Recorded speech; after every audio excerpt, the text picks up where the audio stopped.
saúdo a todos com a paz de Jesus Cristo. Amém? Amém. Aleluia. Tem poucas pessoas, mas tenho sentido a presença de Deus de uma forma grandiosa. Hoje chega lacrimejado nada. Aleluia. A gente sente aquela sensação, aquela coisa boa, e graças a Deus que a presença de Deus ela é real. Livro de 2 Reis. Aleluia. 2 Reis. Queridos, eu creio que todos nós, principalmente no começo da caminhada, sempre tivemos alguém como referência. Seja alguém local, seja algum pregador, alguma cantora ou cantor pelas redes sociais. Se for ver daquela geração antiga, muito se inspirava em Marcos Feliciano, é isso? Mas você vai ver, quero pregar um dia aquele esse homem, quero louvar igual essa mulher, igual esse homem. E querendo ou não, às vezes a gente acaba tendo até alguns traços. A mensagem de hoje vamos ver alguém que olhava para o seu líder, via tudo o que ele fazia, observava a unção de Deus na vida dele, o que Deus fazia através dele, só que quando ele olhou, ele falava: eu não quero só o que está em você, eu quero com unção dobrada. Aleluia. 2 Reis, capítulo 2, Amém. versículo 14 até o 15. Eliseu e Elias, glória a Deus. Quem achou, diga amém. Amém. Creio que hoje eu serei breve. E tem por título Eliseu, o sucessor de Elias. E tomando a capa de Elias, versículo 14, que ele caíra e feriu as águas, e diz: onde está o Senhor, Deus de Elias? Então feriu as águas e se dividiram elas para uma e outra banda, e Eliseu passou. Vendo, pois, os filhos dos profetas que estavam de frente em Jericó, disseram: o espírito de Elias repousa sobre Eliseu. E vieram-lhe ao encontro e lhe prostraram diante dele em terra. Aleluia. Queridos, já foi orado, podemos aceitar. Deus, ele é maravilhoso, como foi dito. Todos nós queremos ver a unção de alguém. Quando alguém pregava, ministrava, eu já passei por isso, eu quero pregar dessa forma aí. Mas eu entendo que Deus, ele tem uma unção diferenciada para cada uma pessoa. Deus, ele usa uma pessoa de uma forma talvez com unção, ou de uma forma maior e outras menor, mas não deixa de ser usado por Deus. O importante é isso. Eu quero dizer que Deus, ele colocou unção sobre a vida de cada um de vocês. Aleluia. E não é porque talvez você não prega, você não louva, que você não tem uma unção de Deus. Deus, ele tem derramado a unção sob medida, porque talvez você não prega, você não louva, mas você tem um ministério de intercessão. Você ora, você apresenta, você ora para Deus cuidar, para Deus direcionar, para Deus levantar, para Deus criar. E isso que dá de nós, se não fosse uma oração de muitas pessoas, de nossos pais, de um pai, de uma mãe, de um irmão. Hoje somos fruto de oração. Somos fruto de orações não só de agora recente, mas de anos e séculos dos primeiros cristãos que vinham no ministério de oração, intercedendo. Eu falo que nós, como o louvor que diz, que nós somos fruto de muito sangue que foram derramados lá atrás. Mas não deixe, Deus, ele tem um som sobre a tua vida. Às vezes nós que nos impomos, ficamos tímidos, ficamos com medo, mas a unção está aí. Então vamos ver aqui que Deus, quando o povo clamou pelo rei, começando por Saul, depois do declínio de Saul veio Davi, depois de Davi veio Salomão, depois de Salomão o reino foi dividido, Israel e Judá. E Jesus falou que um reino dividido ele não resiste, não subsiste, porque há divisão. E aqui vamos ver que depois que Salomão, por causa da sua idolatria, foi falar dessa semana, que desde quando Davi ele estava no seu leito, ele chama Salomão e falou: olha Salomão, estou morrendo, de uma forma mais clara. Tenha cuidado agora de obedecer todos os mandamentos do Senhor, não se aparte da sua lei. Agora, Salomão, seja homem. Salomão, ele começa bem, pede a Deus sabedoria. Deus dá sabedoria, dá riqueza, 40 anos de paz, sem guerra nenhuma. mas ele volta ao seu coração agora por causa das alianças com mulheres que ele faz. Ele começa agora a adorar e pior, se prostrar diante daqueles ídolos, que aquelas mulheres, porque era de várias etnias, de várias regiões, e cada região tinha um ídolo, um deus para si, um deus pagão. Salomão, ele constrói altares para aqueles vários deuses, para aqueles ídolos, e o pior é que ele se prostra diante daquelas imagens. O coração dele agora já se aparta de Deus. O reino foi dividido, Jeroboão e Roboão. 10 tribos vai para um e 2 tribos vai para outro. Jeroboão, com medo do povo voltar lá para Israel, onde estava o templo, ele fala: se esse povo for adorar no templo, o coração deles vão se voltar para lá. Já sei o que eu vou fazer. Manda fazer bezerro de ouro. Aqui está o Deus de vocês. E o povo agora começa a adorar aquele bezerro. E você vai ver que depois que um rei ele entrava em decadência, que ele morria, outro se levantava no lugar, e o pior, que às vezes era um pior do que o outro. Mas eu estava lendo e eu observei algo interessante, que houve reis com 7 anos de idade, reis com até 13 anos de idade, e você vai ver que foram esses mais novos que ainda teve mais retidão diante de Deus, que procurou ainda derrubar alguns altares, de restituir aquilo que Deus agradava. E aqui eu entendo que às vezes maturidade não tem nada a ver com idade. Eram meninos jovens que estavam diante de um trono, de uma responsabilidade, mas que te dava a direcionamento, abriu seu coração para as coisas de Deus. Glória a Deus. E vamos entender que às vezes levantava um rei e Deus tinha um profeta. Levantava outro rei, às vezes tinha outro profeta. O interessante é que às vezes alguns profetas, de sua maioria, eles não tiveram uma história longa, um contexto assim, como o profeta Natan, que ele chega e fala com Davi, dá uma correção de Davi. Mas você vai ver que a Bíblia relata poucas coisas a respeito deles, como a de outros profetas, que muitos até desconhecidos, porque é citado apenas uma vez, ou a sua passagem é breve. Mas quando chega no livro de 1 Reis, que a Bíblia fala que Omri morre e levanta seu filho no seu lugar, que era Acabe, e diz que Acabe ele fez pior do que os outros reis antes dele. E o pior é que se casa com Jezabel. Mas naquele tempo ele fala que havia e tinha um profeta que ele surge. A Bíblia dá um foco maior, é capítulos e capítulos falando sobre esse profeta, sobre o que Deus estava fazendo através dele, sobre o que Deus estava guiando ele para exercer o seu ministério. Esse profeta era Elias. Elias, ele era um homem, vamos ver aqui, parece um homem solitário. Mas era um homem solitário de pessoas, mas era um homem que tinha uma presença de Deus no Espírito, que ele, por mais que o Espírito vinha de forma transitória, mas parece que ficava alojado 24 horas sobre a vida de Elias. E a Bíblia vai falar que naquele tempo Acabe levou todo o povo à idolatria. Jezabel tinha o seu Deus, que era Baal. Era o Deus da fertilidade para eles, o Deus da chuva, da tempestade. E aqui nós vamos entender porque Elias falou: não vai chover, não vai cair um orvalho do céu durante 3 anos e meio. Ou seja, se Baal ele é o Deus da chuva, vamos ver se vai cair gota de chuva do céu.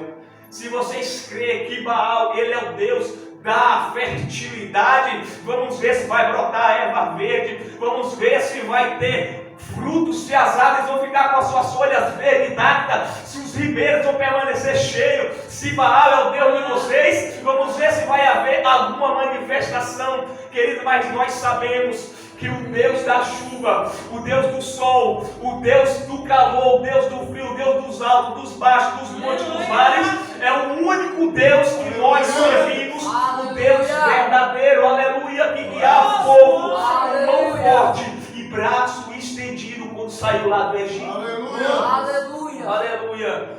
Mas nós sabemos que a Bíblia diz que tudo passa aqui nessa terra, só não as palavras do Senhor. Aleluia. Passarão os céus e as terras, mas as minhas palavras não hão de passar. Ah, mas essa pula aqui vai durar, o cientista fala, 2 milhões de anos, mas um dia vai passar.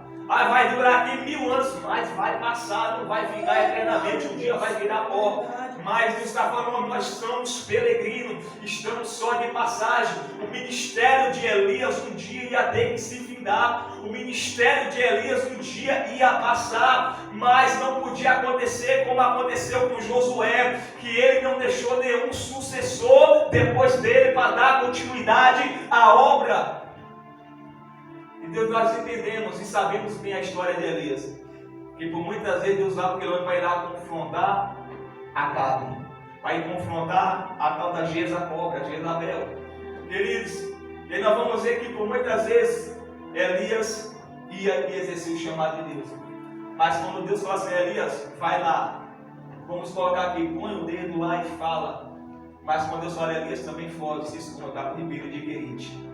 Assim nós temos que entender quando é o momento de nós encararmos, quando é o momento de nós também não encararmos. Porque às vezes batemos peito e nada, se eu for, eu vou, eu faço, nem tenho medo de nada não. Eu lembro que eu fiz o curso lá de vigilante em Itaú, em 2015, no final do curso o instrutor falou assim, olha, vocês estão se formando aqui. Alguns de vocês vão trabalhar em banco, outros em empresa privada. Agora eu dou um conselho, não vai dar uma de herói não, porque os heróis estão tudo mortos. Isso me faz lembrar de uma ilustração que já contei uma vez, de um certo homem que ele era cristão. Ele trabalhava numa obra e com frequência ia um homem lá para poder importunar. Um homem que não gostava dele, tinha rixa com ele. Todo dia ia lá no seu trabalho para importunar aquele homem, até no dia que ele não desejou. Ele falou, Deus, me dá só 5 minutos aqui, que eu vou resolver isso aqui agora, não aguento mais. E quando ele chegou, ele não sabia onde estava com a faca. E naqueles 5 minutos que ele pediu de licença a Deus, tipo assim, Deus, me dá só 5 minutos, eu vou largar de ser crente em 5 minutos. Foi naqueles 5 minutos que ele perdeu a vida dele.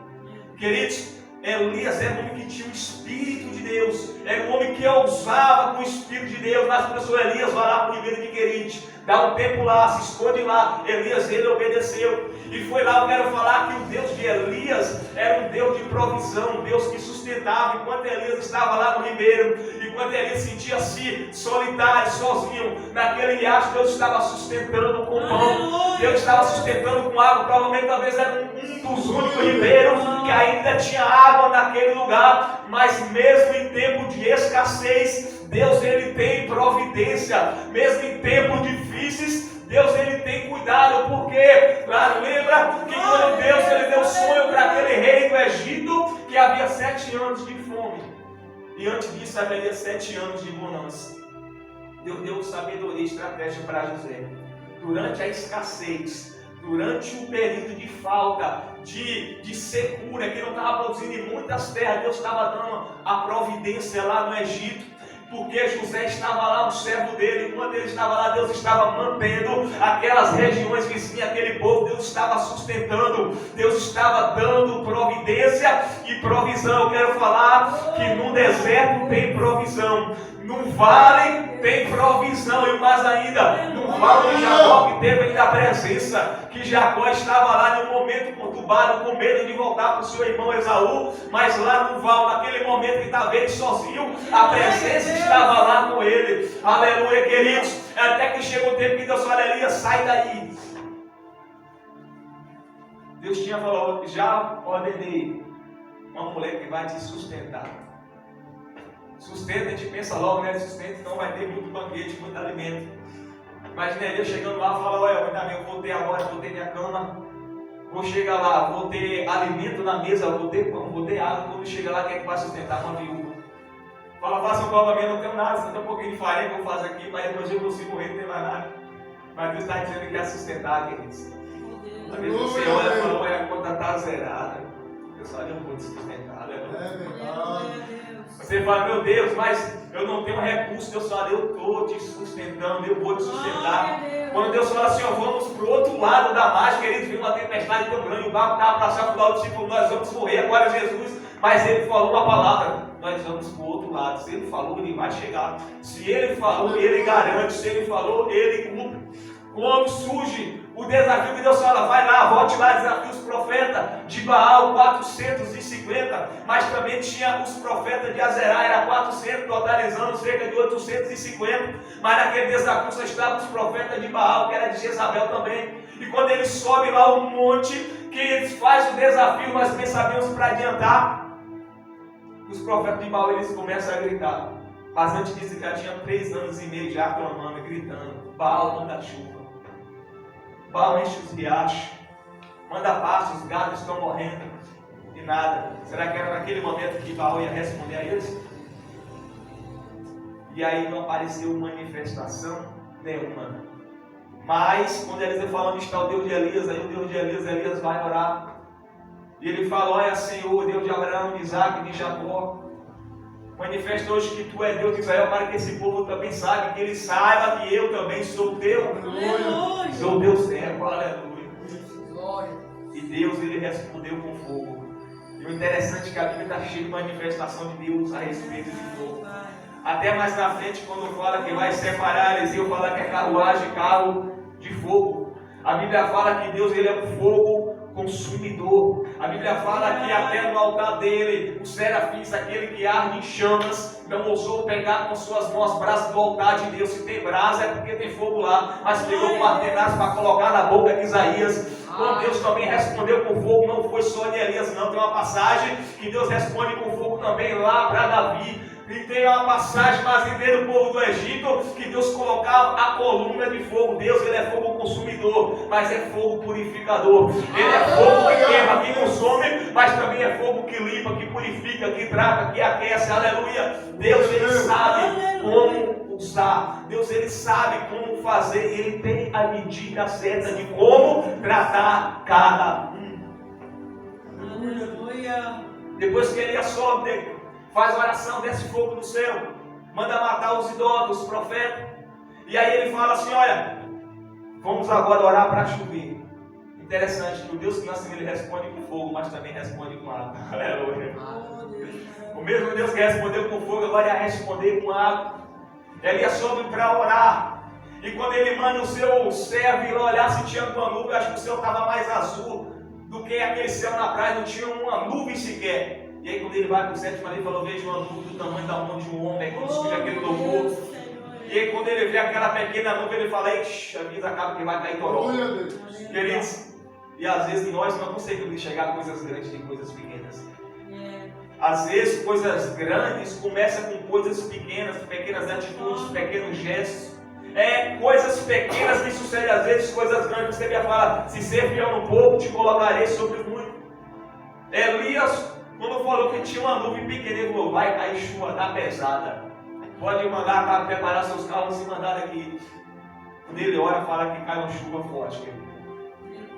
E aí o desafio era para o Deus responder. Se Elias tivesse morto, que nem Jezabel pensava, porque ela dizia assim: enquanto Elias estiver vivo, não vai chover. Porque Elias era uma afronta para Baal, segundo era, tanto falar perturbador de Israel, aquele nome.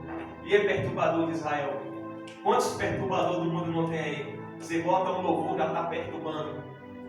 Você começa a botar uma pregação, já está perturbando, é vizinho se levantando. Você começa a tirar um tempo para meditar, olha lá, já está perturbando, é um perturbador, porque as pessoas se incomodam. Você quer ver as pessoas se incomodar, o mundo se incomodar, o inferno se incomodar. Começa a fazer as coisas de Deus corretamente, começa a se levantar para fazer a obra de Deus. Porque os judeus se levantaram contra Jesus, porque Jesus, ele começou a exercer a sua obra, o seu ministério, e aí foi correndo a fama, as pessoas já não davam mais ibope para aqueles fariseus, e agora quando se voltavam para Cristo, cresceu a fúria, cresceu a inveja, a todo momento estava tramando, arquitetando para pegar Jesus de alguma falha.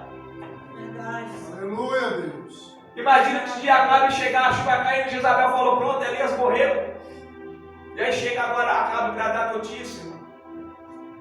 Fala: tu não sabe o que aconteceu. Jezabel, imagina, falando: já sei, Elias morreu. Fala: não, os seus profetas que morreram. Elias provou que Deus é o verdadeiro Deus. Aleluia! Deus. E aí é quando ela fala, manda um mensageiro à busca de Elias, que vive a minha alma, que se tu não morrer até amanhã. E aí que Elias pega. E quando fala assim, homem que venceu 400, fugiu de uma mulher. E às vezes não é errado não, tem que fugir mesmo. Ai de José se ele não fugisse daquela mulher. E agora vem Elias, ele corre, ele se manda, e aí quando fala que ele vai, para debaixo de um bedezinho, ele fala: Deus, melhor para mim é morrer, eu não sou melhor do que os meus pais. E aí quando fala que mesmo quando a pessoa lá, que ele está pedindo a morte, está querendo morrer, está querendo parar, Deus faz o quê? Envia um anjo lá. Aleluia. Coloca o pão, coloca a água, come e bebe. Porque grande é a caminhada. Tu está pedindo para morrer, mas a caminhada não acaba aqui ainda não. Tu está querendo parar, mas a obra ainda continua. Tem muita coisa para fazer através da tua vida, através de você. Elias está debaixo do peitozinho pedindo a Deus para morrer, mas Deus está falando, Elias, não é tempo ainda não. Não é tempo de parar, não. É tempo de marchar, de caminhar. Eu ainda tenho obra na tua vida.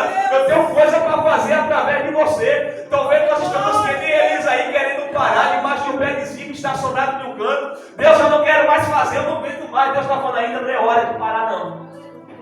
Deus ainda tem muita coisa para fazer, está dizendo, longa é a caminhada, mas coma e beba, se alimenta do pão espiritual, da água espiritual, porque nem só de pão material viverá o homem, mas de toda a palavra que sai da boca de Deus. Deus está falando, a caminhada é longa, mas se alimente. A caminhada é longa, mas coma, bebe. Deus falou, Ezequias, come do rolo.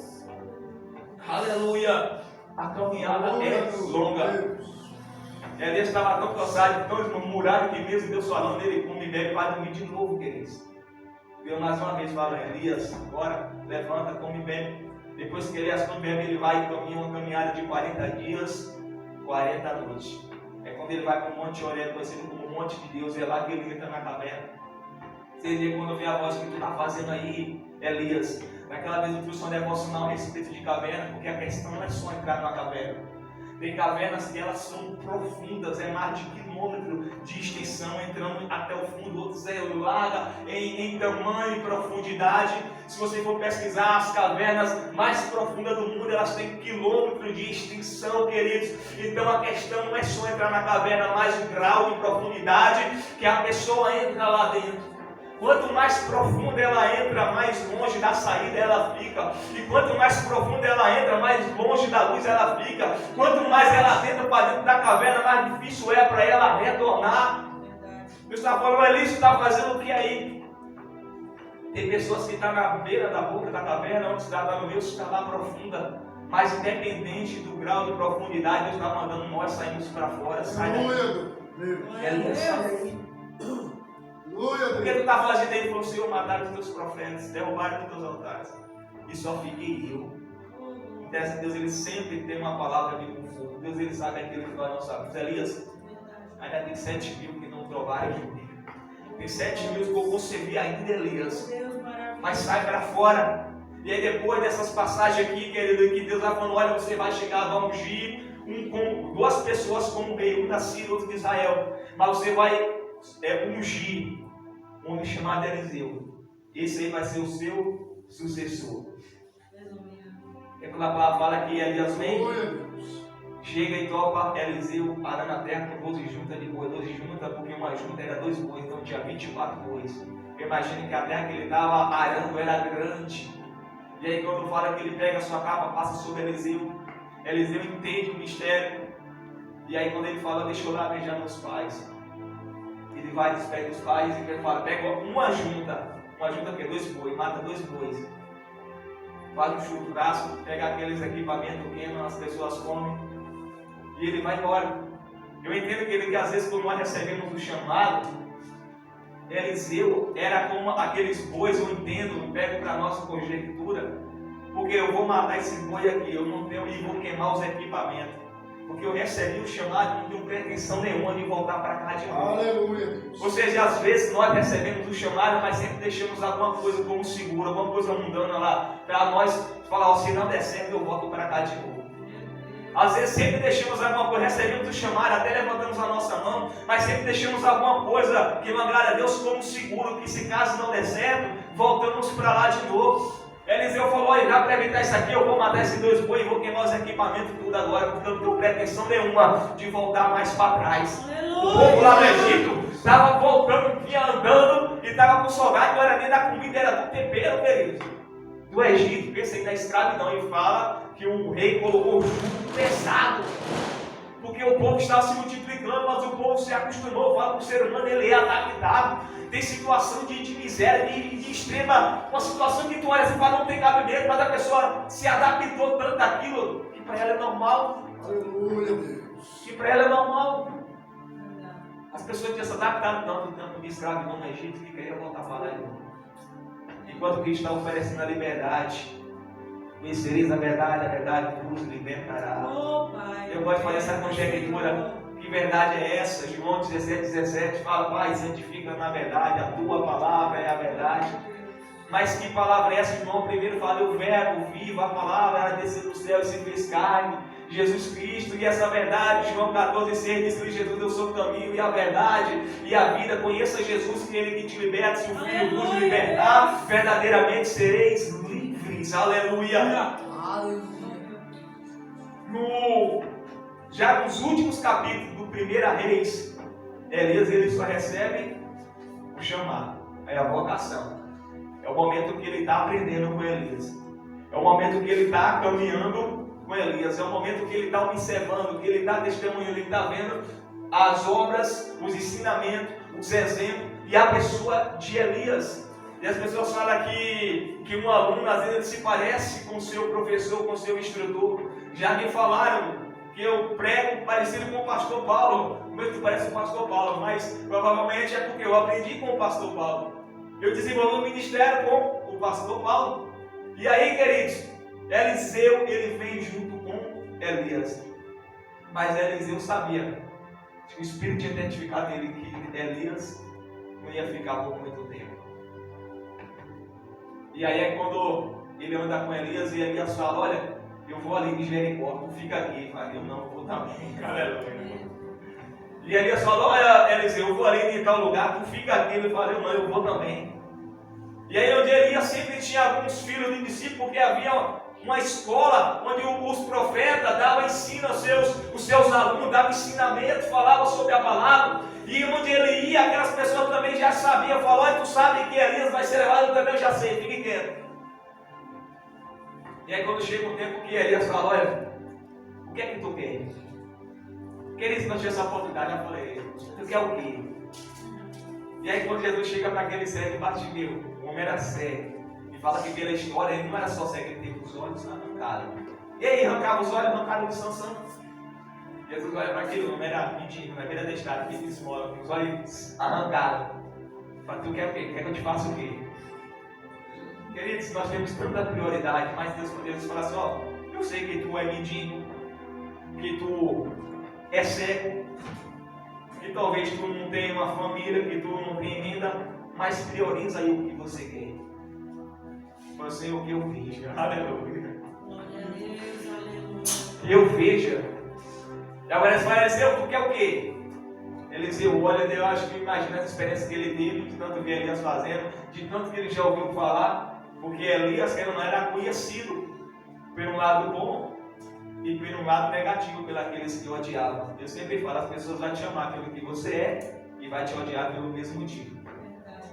Ele fala: eu quero um som dobrado do Espírito que está sobre ti. Aleluia. E aí o dobro, a bênção dobrada geralmente era primogênito pela lei levítica. O primogênito, primeiro, ele sempre ficava com o dobro da bênção daquele filho mais novo. Ele falou: eu sou teu filho na fé, eu quero um som dobrado. Eu quero o Espírito que está sobre ti. Quando ele pede isso, não é por orgulho. E aí, queridos, vamos ver aqui que ele fala: dura coisa me pediste, por quê? Porque isso não está nas minhas mãos. Aleluia. Dura coisa me pediste, por quê? Porque não é eu que te dou o Espírito Santo. Aleluia. Dura coisa me pediste, por quê, Elias? Porque não é eu que posso dar o Espírito para você, entenda? Porque lá em Pentecostes teve alguém que subiu e fala: eu vou rogar o Pai para mandar. Aleluia. Ou seja, mas ele fala: mas se tu me vê quando eu for levado, isso pode te acontecer. E aqui eu fico falando vigilância, queridos. Eu falo vigiar e orar, mas é o contrário, né? Porque Eliseu viu, mas porque nós não sabemos nem o dia e nem a hora. O Filho do Homem há de vir, mas nós devemos andar na vigilância, vigiai e orai. Não pode orar sem vigiar e nem vigiar sem orar. Tem que ter um conjunto, é igual a fé e a obra. Eu tenho fé, eu tenho obra, a fé sem as obras é morta. E as obras sem a fé é morta também. Então, Eliseu, agora que ele foi colar, igual aquela banana filipinha da roça mesmo, agora eu não vou me apartar. E aí quando fala que vem um carro de fogo, um carruagem, separa Elias e é levado até de moinho. E a capa de Elias fica. É quando chegamos aqui nessa passagem que fala que Eliseu ele pega a capa. E antes, quando ele estava indo lá para o lado do Jordão, que Elias falou, ele pegou aquela mesma capa, bateu nas árvores e a árvore se abriu, eles passaram a seca, nem lama ficou, não levou nem os pés. Passaram a seca, foi para o outro lado. Na volta que Eliseu vem com a capa, fala que aqueles filhos de profetas cerca de 50 ficaram com a cabeça de Jericó de longe. E aí vem Eliseu agora e fala que Eliseu parou na beira do Jordão, com a capa de Elias. Aí Deus está falando, olha, eu te dei o cajado, Moisés, tu está na beira desse mar. E por que tu está clamando a mim, Moisés? Vão cair aqui um pouco embaixo. Se Deus está falando, eu já te dei a ferramenta. Aleluia, Deus. Já te dei as condições. Já te capacitei. E tu está querendo mais o quê? Por que tu está parado? Por que tu está prostrado? Às vezes quem não passou falou, às vezes pedindo, Deus me capacita com esse dom. Deus falou, eu te dei. E por que tu não está usando? E agora fala que Eliseu ele para na beira do Jordão e eu fico imaginando porque esse Jordão foi palco de tanto acontecimento, queridos. Ou por quê? Porque no Jordão fala que, desde o tempo de Josué, que fala que os levitas, os sacerdotes vinham com aquela arca da aliança e pararam também diante do Jordão. E fala que Deus parou a parte de cima, a parte de baixo desses eles atravessaram o seco. É nesse Jordão que Josué fez o povo a fazer uma grande escolha. Falou, se parece mal servir ao Senhor nosso Deus, então escolha a quem servir. Se é o Senhor nosso Deus, ou se é o Deus dos seus pais, dos amigos que está além do Jordão, lá do lado de lá. Vocês querem ficar cá ou querem ficar lá? Nesse mesmo Jordão que foi palco de cura de Naamã, quando o mesmo Eliseu falou, vai lá e mergulha 7 vezes, e Naamã, por um tempo, ele se recusou por causa de um orgulho, ou seja, porque Eliseu podia muito bem curar Naamã na porta de casa. Mas Eliseu também sabia que havia um orgulho ali dentro. Falou, olha, isso é muito orgulhoso, que a gente seguiu errar mesmo que tu vai mergulhar. Cuidado com aquela frase, não, Deus me livre, nunca vou lá naquele lugar. Não, Deus é mais, nem quero, cuidado com essa frase. Queridos, porque Deus sabe que eu vou quebrar tua orgulho, é lá dentro tu vai. Imagina Moisés falando, fugir do Egito, fugir nunca mais, eu volto para esse Egito. Deus falou, Moisés, eu preciso de uma incumbência, preciso de uma missão para o outro. Vou para onde? Vai lá para o Egito, lá. Imagina Daniel falando a respeito da história que ele ouviu de Saulo, que ele persegue o de crente. Deus é mais de eu topar aquele homem na minha frente. E aí chega um tempo que falando, Anias, parece que tu vai fazer uma oração por alguém. Sim, senhor, quem é? Saulo diz, eu odeio o fulano. Deus fala, vai lá pedir perdão. Vai lá falar de mim lá. Nunca vou naquele lugar. Deus fala, vai lá levar minha palavra lá dentro. E aí agora, no mesmo Jordão que Cristo, ele é batizado por João Batista. Às vezes nós estamos diante de um Jordão nas nossas vidas. Igual Eliseu com aquela capa. E ele pega aquela capa e bate nas águas. Antes de perguntar, ele bate primeiro. Não é assim que ele vai responder. Se eu pedir um som dobrada, o teste vai ser agora. Se eu pedir um som dobrada, ela disse que se eu visse, eu ia receber. Eu vi. Agora vamos ver se está fazendo efeito. Bate na água. Onde está o Senhor? O Deus de Deus, eu estou aqui. Aleluia.